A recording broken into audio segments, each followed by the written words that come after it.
अभी जाना है मेरे को हॉस्पिटल। आज इतने सारे कपड़े धोए ना, और मेरे हॉस्पिटल से आने के बाद मैंने पूरा लाइव मॉक टेस्ट दिया है एंड बहुत अच्छा गया है मेरा मॉक टेस्ट ये वाला। सभी को very very good morning friends. आज मेरी सुबह होती है 3 बजे एंड आज बहुत जल्दी जग गई थी मैं। एंड इतनी ज़्यादा ठंड पड़ रही है इधर कि मैं आपको बता ही नहीं सकती। हालत इतनी ज़्यादा डाउन हो रही है ना, मतलब ठंड यार, मतलब 5 डिग्री 6 डिग्री के आसपास यहाँ हो रहा है और इतनी ज़्यादा हालत ख़राब हो रही है। अब आप लोग ये सोचोगे कि यार दीदी आप 3 बजे कैसे जग जाते हो। तो हाँ फ्रेंड्स, आप सबको पता है कि 18 तारीख से मेंस के एग्ज़ाम चालू है एंड टाइम इस टाइम बिल्कुल भी नहीं है। आज शनिवार का दिन है वैसे भी, तो बिल्कुल भी टाइम नहीं है। आज 10 हो गई है एंड मैं बस यही सोच रही हूँ, प्रेयर यही कर रही हूँ कि बस जितना हो सके जैसा हो सके अपना टारगेट को अचीव कर लूँ एंड सीजीएल का इस बार मेंस निकाल लूँ, क्योंकि मेरे लिए मेंस निकालना बहुत ज़्यादा एक तो डिफ़िकल्टी भी है, क्योंकि इस टाइम वैसे भी मेरी टाइपिंग वगैरह नहीं हो पा रही है प्रॉपर एंड लास्ट टाइम भी मेरा मेंस नहीं निकला था। इस बार भी बस मैं यही चाहती हूँ कि जो मैंने गलती लास्ट टाइम करी थी वो गलती मैं बिल्कुल ना करूँ। एंड इस टाइम मेरी हेल्थ बिल्कुल भी सही नहीं चल रही है। पता नहीं मेरे साथ क्या ही हो जाता है। एग्ज़ाम से कुछ दिन पहले मेरी हेल्थ को बहुत ज़्यादा प्रॉब्लम हो जाती है।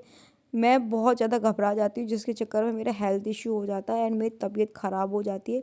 इस टाइम ठंड के चक्कर में या तो मुझे ठंड लग गई है या पता नहीं क्या ही हो गया, जिसके चक्कर में बॉडी पेन इतनी ज़्यादा हो रही है कि सीरियसली मैं आपको शायद बयान नहीं कर सकती हूँ, इतनी ज़्यादा हो रही है। पूरी की पूरी बॉडी पेन हो रही है। आप यूँ समझ लो, जो मंथली प्रॉब्लम होता है ना उसमें भी इतनी प्रॉब्लम नहीं होती जितनी इस टाइम की मुझे प्रॉब्लम हो रही है ना, हद से ज़्यादा। लेकिन फिर भी मैंने यही सोचा है कि दर्द तो ज़िंदगी भर का ही है, मिलना देना लेना हर टाइम का ही है, लेकिन अपनी स्टडी को कंटिन्यू करूँगी, कंसिस्टेंसी बना के ही रहूँगी कुछ भी हो जाए। इस बार मैंने सोच रखा है कि भाई बिल्कुल भी टाइम वेस्ट नहीं करना, अपनी पढ़ाई बहुत अच्छे से करनी है एंड अपनी स्टडी से बिल्कुल भी भटकना नहीं है। क्योंकि अगर मैं 1 दिन का भी 2 दिन का भी गैप ले लेती हूँ तो मेरे लिए बहुत ज़्यादा दिक्कत आ जाएगी, क्योंकि 1 दिन 2 दिन के गैप में मजाक मस्ती में हर टाइम में जो भी मेरी कंसिस्टेंसी बनी हुई है ना उसमें प्रॉब्लम आनी ही आनी। और मैं इस बार बिल्कुल नहीं चाहती कि मैं अपने एग्ज़ाम में अपनी स्टडी में बिल्कुल भी लापरवाही करूं एंड अपनी स्टडी बिल्कुल भी ख़राब तरीके से करूं। यहाँ पर मेरा सेशन हो गया था इंग्लिश का कंप्लीट एंड जो मेरे नोट्स वगैरह बना रखे थे उसकी मैंने अच्छे से रिवीजन वगैरह कर ली थी, क्योंकि रिवीजन करूँगी तो ही मेरे एग्ज़ाम में ज़्यादा फ़ायदा होगा।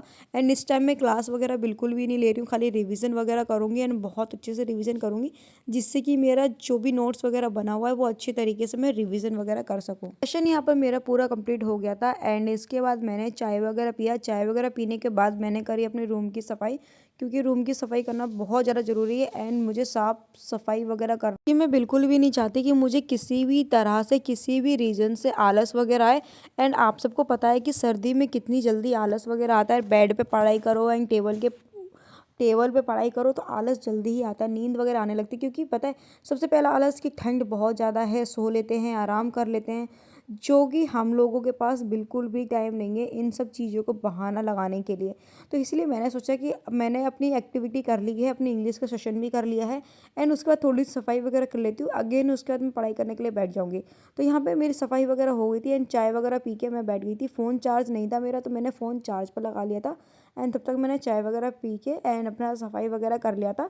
आधे घंटे तक मैं अपना नाश्ता वगैरह कर चुकी थी एंड ये 7:30 बजे तक मैं फ्री हो गई थी प्रॉपरली। अब बारी है मेरे मैथ की एंड मैथ की आप सबको पता है कि आदित्य रंजन सर से ही पढ़ाई वगैरह करती हूँ मैं एंड इनके जो भी क्लास वगैरह है वही ले रही हूँ मैं।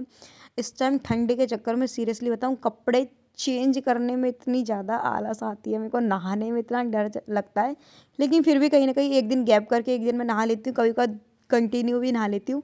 ताज़ा पानी आता है तो कभी करके पढ़ते पढ़ते ना टाइम का पता नहीं चलता, मोटर वगैरह चल जाती है तो उसके चक्कर में नहा नहीं पाती हूँ। लेकिन कभी कभार ऐसा होता है मेरे साथ, ऐसा नहीं है कि भाई हर कोई डेली ही नहाता हो, लेकिन मेरे साथ ऐसा है कि कभी कभार मैं नहीं नहाती हूँ। लेकिन एक दिन छोड़ के एक दिन तो अभी सर्दी में थोड़ा बहुत मैं मतलब मैनेज कर लेती हूँ। एग्ज़ाम के नज़दीक मैं ये चीज़ों को मैनेज कर लेती हूँ कि भाई नहाना धोना बाद में तो करते ही रहेंगे हम लोग, लेकिन क्योंकि मेरा नहाने धोने में काम वगैरह करने में 1 से 2 घंटा चला जाता है, जो इस टाइम बिल्कुल भी टाइम नहीं है। दीदी भी इस टाइम मुझे खाना पीना बना कर दे देती हैं, क्योंकि एक तो मेरे हाथ में चोट लगी हुई है, ऊपर से मेरे अभी आँख में भी दर्द वगैरह हो रहा है ज़्यादा और बॉडी पेन बहुत ज़्यादा हो रही है।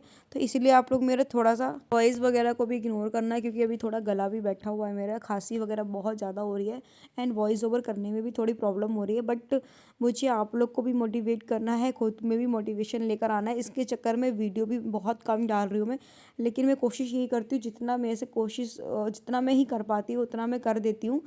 तो कुछ चीज़ें ऐसी हैं जो आप थोड़ी सी इग्नोर करना, जिसके चक्कर मतलब इसलिए बोल रही हूँ क्योंकि अभी प्रॉपरली वो चीज़ें मैं नहीं कर पा रही हूँ। अगर आप लोग चाहो तो आप लोग मुझे बताना है, क्या हम 5 डे का चैलेंज ले सकते हैं? लास्ट 5 डेज़ में ऐसी कौन सी स्टडी करें या क्या पढ़ाई करें जिससे कि हमारी स्टडी और अच्छी हो जाए एंड हम अपना स्कोर बूस्ट कर सकते हैं। क्योंकि आप सबको पता है कि इस टाइम मेंस में स्कोर लाना बहुत ज़्यादा ज़रूरी है एंड इस टाइम एडुकेटिव एग्ज़ाम वगैरह करवा रही है, तो आप सबको पता ही है कि चीज़ें बहुत ज़्यादा चेंज हो चुकी है। अगर आपने एक बार मैथ रीजनिंग कर लिया तो आप उसको दोबारा नहीं कर सकते सबमिट करने के बाद। तो यहाँ पर मेरा मैथ का सेशन भी हो गया था कंप्लीट एंड अब निकलना है मुझे हॉस्पिटल के लिए। सो फाइनली मैं नहा धो के हो गई हूँ रेडी एंड अभी जाना है मेरे को हॉस्पिटल। आज इतने सारे कपड़े धोए ना और मेरे आँख में अभी भी प्रॉब्लम है एंड तो उसको दिखाना है, डॉक्टर को दिखाती हूँ मैंने कितने सारे कपड़े धोए हैं आज। मतलब हालत बहुत ज़्यादा डाउन हो गई धोते धोते धोते, इतने सारे कपड़े धो रहे। यहाँ हमारा डुग्गू खेल रहा है। फटाफट जैकेट वगैरह पहन के मैं निकलती हूँ हॉस्पिटल के लिए, क्योंकि 1 बजे डॉक्टर भी उठ जाएंगे एंड 12:30 ऑलमोस्ट हो चुके हैं। दिखाती हूँ आपको टाइम, देख लेना, ऐसे ही देख लेना, 12:30 हो चुके हैं एंड फटाफट जैकेट पहन के चलते हैं हॉस्पिटल। लंच होने ही वाला था जिसके चक्कर में मैं हॉस्पिटल नहीं जा पाई एंड यहाँ आप देख सकते हो कि पर्चा लेके मैं घर पे आ गई थी। घर पे आने के बाद मेरा एक काम बचा था, वो था मुझे मॉक टेस्ट देना एंड आज मैं मॉक टेस्ट दूंगी, लाइव में ही मॉक टेस्ट दूंगी एंड जैसा भी होगा वो मैं सारे की सारी चीज़ों को शेयर करूंगी आपको। इस टाइम मेरी टाइपिंग बिल्कुल भी अच्छे से नहीं हो पा रही है एंड आप लोग की टाइपिंग कितनी आ रही है आप लोग मुझे कमेंट सेक्शन में कमेंट करके बताना। मेरी इस टाइम 28-29 ही आ रही है एंड बढ़ नहीं रही है। एक तो मैं प्रॉपर प्रैक्टिस नहीं कर पा रही हूँ टाइपिंग की एंड दूसरी थिंग क्या है, मेरे हाथ में भी चोट लगी हुई है जिसके चक्कर में ना, एक तो वो चोट भी ऐसी जगह है ना कि कुछ भी वो फिंगर्स को मूवमेंट वगैरह करती रहूँ ना तो उसमें थोड़ी सी प्रॉब्लम हो रही है, पेन वगैरह हो रहा है जिसके चक्कर में मुझे प्रॉब्लम हो रही है। एंड आप सबको एक चीज़ बता दूं, जैसे ही मैंने लैपी ऑन करा था ना कि इसको मैंने सोचा था कि मैं लाइव मॉक टेस्ट अपने लैपटॉप में ही दूंगी, तो भाई इसको लॉग इन करने में ना इतना ज़्यादा टाइम लगा।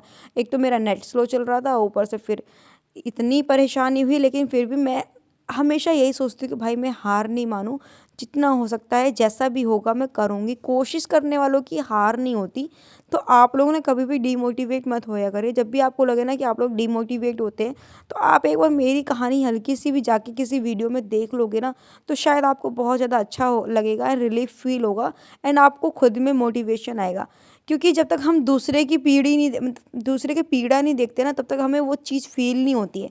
हम लोग को ये लगता है कि हमारे पास ज़्यादा तकलीफ है, औरों के पास कुछ नहीं है, सामने वाला कितना खुश घूमता है, हम क्यों नहीं है। तो एक बार ना उसकी तकलीफ़ों को भी जानने की कोशिश करो भाई, कि सामने वाला हंस रहा है तो क्यों हंस रहा है, उसके पास कितनी दर्द है फिर भी वो नॉर्मल लाइफ जी रहा है, हम क्यों नहीं जी सकते। तो इन सब चीज़ों से ना निकलने की कोशिश किया करो, जितना हो सके चीज़ों को लाइट वेट में लिया करो कि ठीक है हम लोग के पास दर्द है वो भी कोई बात नहीं। देखो, अगर ज़िंदगी में उतार चढ़ाव नहीं आएगा तो ज़िंदगी जीने का मज़ा ही नहीं है।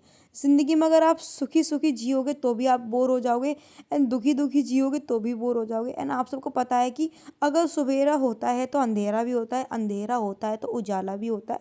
तो आप इसी एक छोटी सी लाइन से आप सीख सकते हैं, ज़िंदगी है, उतार चढ़ाव आते रहेंगे, एग्ज़ाम है, हम लोग प्रिपरेशन करते रहेंगे, जितना हो सकता है हम लोग उतनी मेहनत करते रहेंगे। बाकी हमारा लक बोलता है, भगवान जी के हाथ में है। ईश्वर जो करेंगे हम लोग के लिए अच्छा ही करेंगे, क्योंकि हम सिर्फ मेहनत कर सकते हैं, वो हमें राह दिखा रहे हैं, हम उस राह पे चल रहे हैं। कभी कभार हम लोग भटक भी जाते हैं क्योंकि रास्ते बहुत सारे आ जाते हैं जिसके चक्कर में हम लोग भटक जाते हैं। तो यहाँ पर मेरा मॉक टेस्ट भी हो गया था एंड आप सबको पता है कि 100 क्वेश्चन के लिए 60 मिनट चाहिए होते हैं। मॉक टेस्ट मेरा कंप्लीट हो चुका था। मैं यहीं पर एंड कर रही हूँ बिकॉज बहुत ज़्यादा थक चुकी हूँ एंड रात भी 3 बजे को जगी हुई हूँ तो नींद बहुत तेज़ आ रही है। अब लास्ट मेरा रह गया है अपना जीएस एंड जो मैंने मॉक दिया है उसका एनालिसिस वगैरह करना है, तो वो मैं उठूँगी क्योंकि अभी करीबन बज चुके हैं 6 एंड सोच रही हूँ कि 1 घंटा सो लेती हूँ। हालांकि शाम को नहीं सोना चाहिए बट सो लेती हूँ एंड सो के उठूँगी तब मैं अपना है जो उसका रिवीजन वगैरह कर लूँगी। तो फ़िलहाल ये सेशन मैं ज़्यादा लंबा नहीं रखना चाहती क्योंकि टाइम वेस्ट ना आपका करना चाहती हूँ ना खुद का करना चाहती हूँ। सो इसीलिए इस सेशन को यहीं पर एंड करती हूँ। Bye, take care.